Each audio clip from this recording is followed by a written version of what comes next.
Good day to each and everyone. I am Miss Rindy Marandan, and today I will be discussing the Module 2, which tackles the cognitive development in the intermediate schooler.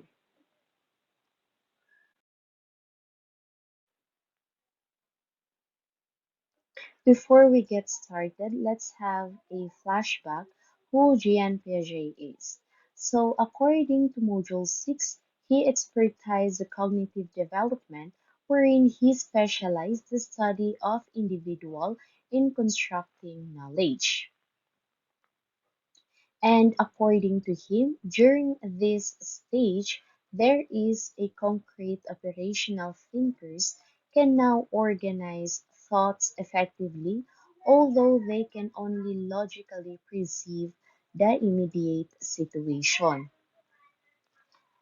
The intermediate learner can now apply of what they have learned in a situation that they can manipulate. However, their reasoning and logical thinking is limited and they need a proper guidance from their parents, teachers, and especially the community for the success of their intellectual endeavors. Intermediate learners greatly enjoy in the cognitive abilities that they can now utilize compared to their thinking skills in primary years.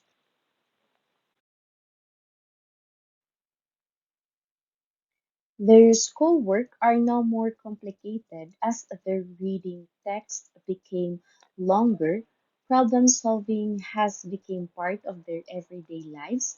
Their ability to use their logic and reasoning gives them chances to think about what they want and how to get it. They are now more interested in talking about the future or even their potential career. They develop special interest in collection, hobbies, and sports, and they are more capable of understanding the concept without having direct hands-on experiences. Now let's start with reading.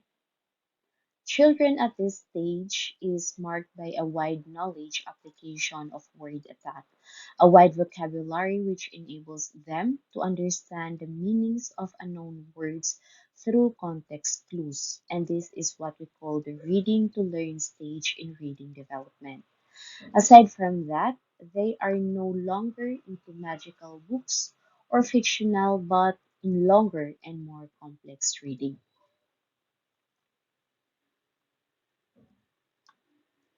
You must also have insights in choosing books appropriate in their stage. Of course, we have to consider who the child is, like what her personality traits or preferences. Followed by that, we have to choose an informational books or a novel in an area of their specific interest.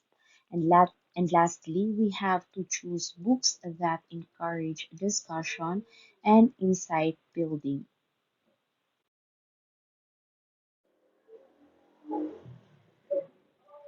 For the attention, older children have longer and more flexible attention span compared to young children.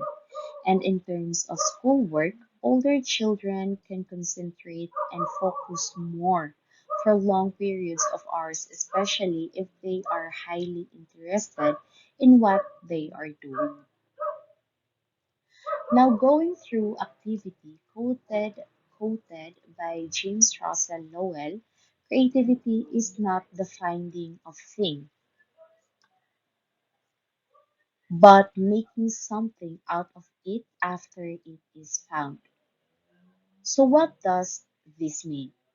So for example, you are given a material like scissors, glues, and papers. Now, out of these materials, you can create something from those things like origami or anything that you want to innovate out of those materials. And the product is not just a materials that was given to you at first, but something that you have created out of those materials. For creativity, children at this stage are open to explore things. Creativity is innate to them as they only need a little guidance and support from parents, teachers, and people around them. They act at their best when the work is done in small pieces. Creativity in children is encouraged when the activities encourage different responsibilities from each child, celebrate uniqueness, break stereotypes, value process over product, reduce stress and anxiety in children, and lastly, support to share ideas not only with the teacher or parents but also with the other children, and minimize competition and external rewards. Now let's go through media. According to Anderson and Collins' 1988, television viewing is highly complex cognitive activity during which children are actively involved in learning. So during this stage, they are open to television or media. Now, everything they watch through media can be perceived by them in which it can influence their personality and development. The dream of having a television unit in every classroom started in the 1950s. It was considered as one of the first technological advancements in schools. The impact of the use of television and other media like the computer has gained popularity because students are given more opportunity to communicate effectively in speech and in writing, work collaboratively, use technological tools, analyze problems, set goals, and formulate strategies for achieving those goals, and lastly, seek out information or skills on their own as needed to meet their goals.